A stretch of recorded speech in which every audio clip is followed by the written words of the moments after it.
bienvenue sur l'antenne de l'IDECAF. Je suis Hervé Fayet et je suis très heureux de vous retrouver pour ce 23e épisode de l'antenne de l'IDECAF et notre 66e vidéo en ligne sur la page YouTube de l'IDECAF.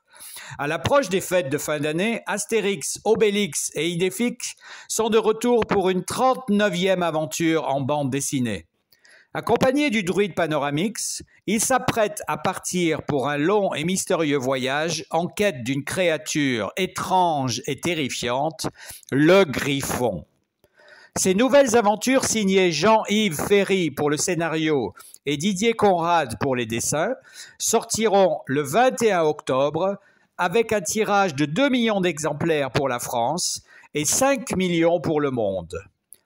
Il sortira simultanément en 17 langues, avec en plus du français, l'allemand, le néerlandais, l'espagnol, l'anglais américain, l'italien, le norvégien, le finnois, le suédois, le polonais, le catalan, le galicien, le basque, le bablé, le mirandais ou encore le portugais.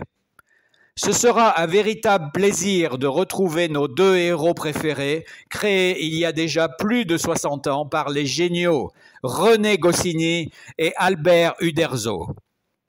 Alors, que sait-on de ce 39e album Astérix et le Griffon? Didier Conrad, auteur des dessins, nous en dit un peu plus.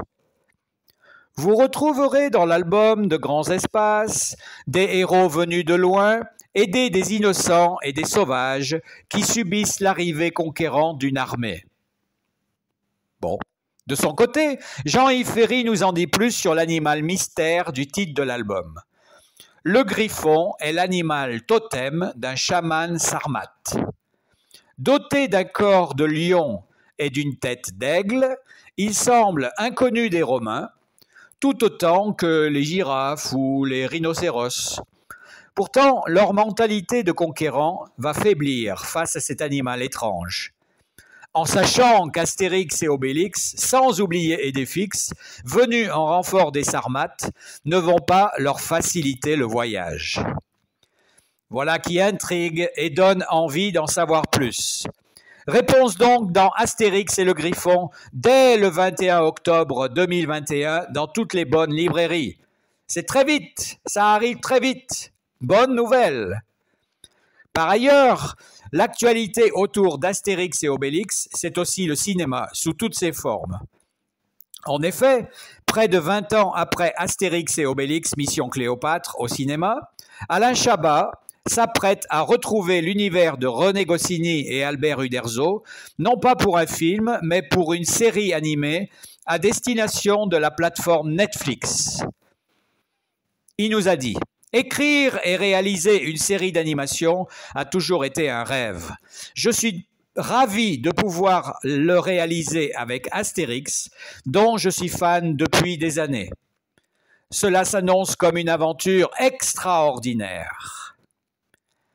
La série adaptera la bande dessinée Le Combat des Chefs, 7e aventure d'Astérix et Obélix, publiée en 1963.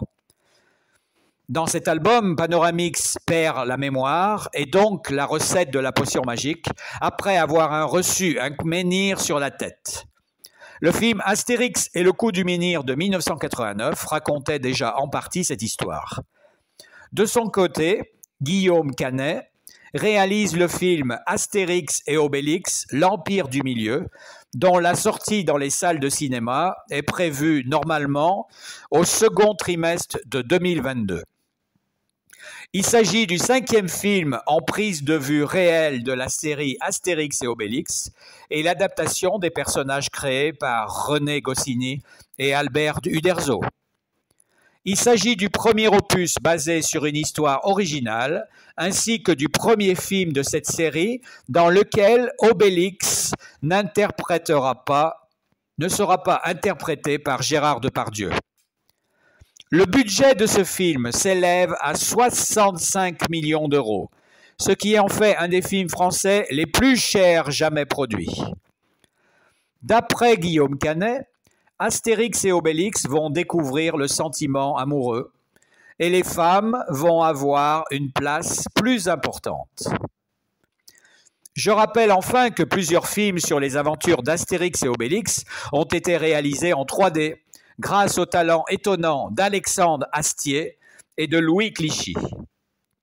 Alors, s'il vous plaît, apportez des commentaires à ce nouvel épisode de l'antenne de l'IDCAF en nous disant par exemple quel est votre album ou votre personnage préféré dans les aventures d'Astérix et Obélix. Moi, vous savez, personnellement, j'ai un faible pour le domaine des dieux et Astérix en Corse. Allez, on attend avec impatience vos commentaires.